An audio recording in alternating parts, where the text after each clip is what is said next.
Hayyee jira jirtu hordoftoota inni qaalii kabajamuuf jaalatamoo har'a tiiktookii jalatti dhaquudhaan haala salphaan akkamitti maqaa keenya jijjiirachuu dandeenya kan jedhu waliin haa ilaallu. Hanga xumuraatti Egaa hordoftoota inni qaalii kabajamuuf jaalatamoo har'a tiiktookii irratti akkamitti maqaa jijjiirannaa maqaa keenya akkamitti edit goona kan jedhu waliin haa ilaallu. Gara keessaa seennaa porfaayila keenya ni tuqnaa. Porfaayila keenya as biratti erga tuqnee booda akkamitti akka maqaa jijjiirannu waliin haa ilaallu. Iddoo edit jedhu kana tuqna jechuu kunoo dhufne. Maqaa keenya haala ittiin jijjiirannu jechuudha. San booda maqaa jalqabaa kana gadi tuqna. Akkuma gadi tuqneen gara keessaatti seennee iddoo kanarratti maqaa barbaannu barreessina jechuudha. Amma kun Harbour Miidiyaan maqaa moggaasa kiyyaati jechuudha. Yoomiyyuu jijjiiruun barbaadu.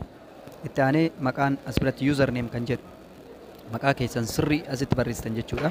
Kiyyaamma artist Khalil Arab jedha.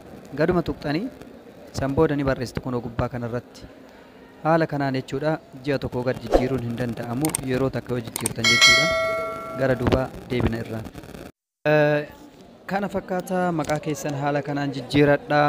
Erga maqaa keessan jijjiirattanii booda wantoottan isin dhibu maqaa keessanii wal qabatee wanta isin rakkisu kamiyyuu waliin ilaaluu dandeenya jechuudha.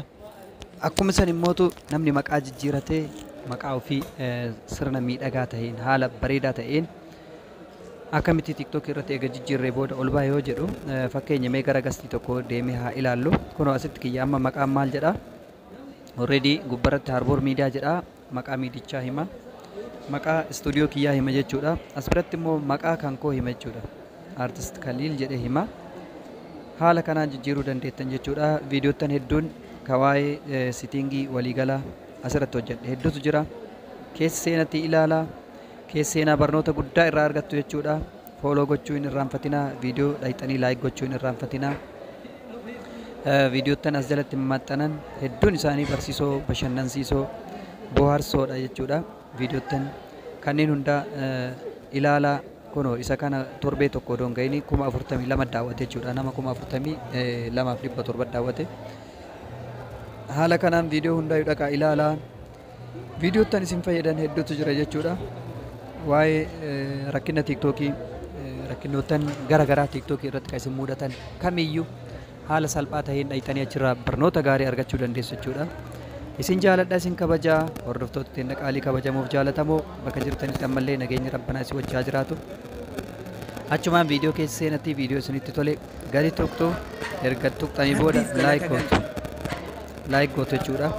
Olooftani ammallee kanaaf gara YouTube Harbour Online School deemati oduuf odeeffannoo hedduu irraa argattu. Akkuma san TikTokii Harbour Online School bira deemuudhaan TikTokii Harbour Miidiyaa gadi qabdu ni filattu waa hedduu keessaa argattu jechuudha. Isin jaaladha isin kabajaa.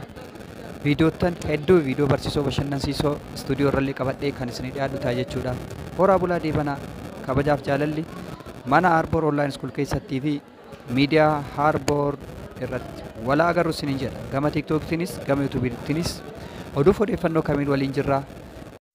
Hanga xumuraatti daawwachuu keessaniif galatooma. Kutaa itti aanu akkamitti giiftii viidiyoo TikTok irratti argachuu akka dandeenyu fi giiftii argannu immoo akkamitti baafachuu akka dandeenyu kan jedhu qabadhee isinii